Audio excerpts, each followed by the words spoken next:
Bonjour à tous et bienvenue sur notre chaîne Team France Immobilier. Aujourd'hui, on va parler de l'investissement idéal pour 2025. Alors, vous avez dû voir de plus en plus de personnes aller plutôt vers la bourse, les ETF et la crypto-monnaie et donc se détourner un petit peu de l'immobilier. Alors, moi, sur cette vidéo, je vais vous montrer que l'immobilier est l'investissement idéal pour cette année 2025. Alors, restez avec moi jusqu'à la fin. Entre haut rendement et haut risque, il est impossible de parler d'investissement pour 2025 sans parler des crypto-monnaies. Vous avez dû voir que le cours du Bitcoin a dépassé la barre des 90 000 dollars fin d'année dernière et certains analystes prévoient même un dépassement des 150 000 voire des 200 000 dollars cette fin d'année. Ça fait rêver, non? Mais attention, la crypto-monnaie, c'est aussi les montagnes russes. Par exemple, on a vu une crypto-monnaie perdre le cours de sa valeur en quelques instants à cause d'un message d'Elon Musk sur sa plateforme X, anciennement Twitter. Alors, il y a quand même des avantages à investir en crypto-monnaie. Il n'y a pas de barrière à l'entrée. Vous pouvez investir dès quelques euros et surtout un potentiel de gain énorme.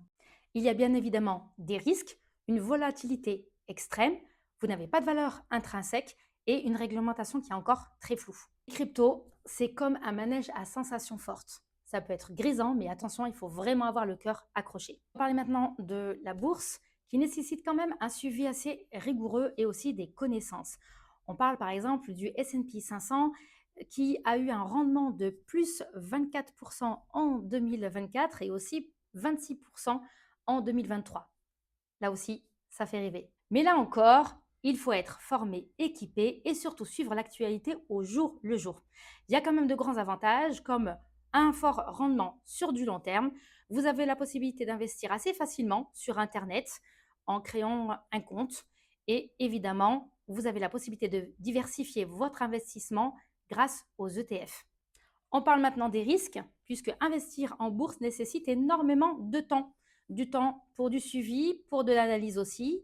Il faut savoir aussi que les crises économiques et politiques influencent beaucoup le cours des actions et vous avez aussi les banques centrales qui ont un impact dessus. Donc, on n'improvise pas en bourse, même si vous avez des plateformes qui vous facilitent l'accès et qui vous donnent des conseils sur leur site. Il faut vraiment être vigilant et être formé, voire même accompagné par des professionnels, surtout quand on démarre. On parle maintenant de l'investissement immobilier, qui est l'investissement classique, mais qui a fait ses preuves depuis plusieurs années.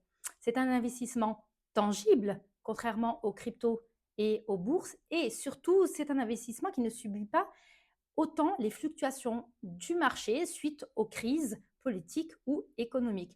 On l'a bien vu pour la crise de 2008 et pour la récente crise que l'on a vécue dernièrement. Les prix baissent légèrement, mais finissent toujours par remonter. Donc là, vous avez un investissement qui est plus sécuritaire. On parle maintenant des avantages de l'investissement immobilier. C'est quand même un actif qui est physique et durable.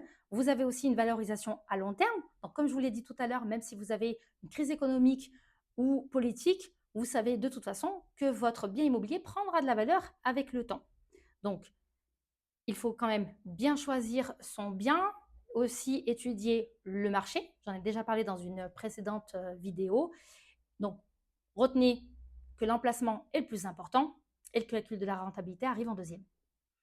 Sachez aussi que vous avez l'option du crédit immobilier, qui a un effet de levier intéressant, et aussi des avantages fiscaux. Donc, je vous invite à regarder aussi une vidéo que j'avais publiée sur la loi de finances 2025.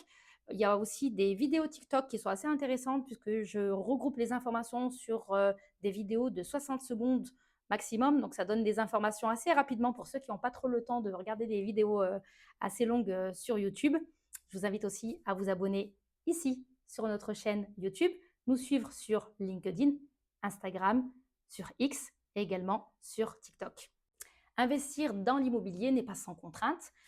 Vous devez avoir un apport quand vous démarrez, surtout quand vous voulez faire un prêt et que la banque ne vous connaît pas encore en tant qu'investisseur. Donc, pour le premier investissement, il faut forcément de l'apport. Surtout, actuellement, les banques ont un peu la réticence de financer des projets locatifs. Vous devez aussi savoir qu'il faut s'informer sur la réglementation, donc la fiscalité concernant ce placement, puisqu'il a des avantages et il vaut mieux en profiter. La troisième chose aussi, c'est la partie gestion locative qu'il faut quand même savoir maîtriser pour ne pas avoir de mauvaises surprises. Là encore, j'ai fait une vidéo que je vous invite à regarder sur TikTok. Je vous invite aussi à découvrir les informations concernant notre offre de gestion locative. Si ça peut vous soulager, on peut vous accompagner chez Team France Immobilier à gérer la gestion de votre portefeuille. Ça vous permettra de vous concentrer sur l'essentiel qui est rechercher le bien idéal, la rentabilité, l'emplacement idéal et vous concentrer sur votre vie. Bref, vous l'avez bien compris, l'immobilier, c'est quand même moins excitant que la bourse et encore moins que les crypto-monnaies.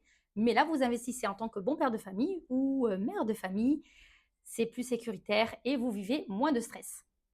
Alors pour cette année, comment faire son choix? Eh bien écoutez, entre crypto-monnaie qui est assez volatile et des rendements qui sont énormes, la bourse assez puissante aussi, et sur laquelle il faut quand même avoir un suivi rigoureux, ou l'immobilier qui est peut-être moins valorisant mais beaucoup plus stable, je conseille quand même aux débutants dans l'immobilier d'investir plutôt sur la pierre, donc dans l'immobilier, pour commencer en 2025, et pourquoi pas se diversifier vers d'autres actifs les années suivantes, ou alors continuer à investir sur la pierre, qui est quand même la solution la plus stable. Alors, est-ce que vous êtes plutôt attiré par l'adrénaline des marchés, de la bourse et de la crypto, ou plutôt vous avez envie de stabilité et donc investir dans l'immobilier? Dites-le moi en commentaire.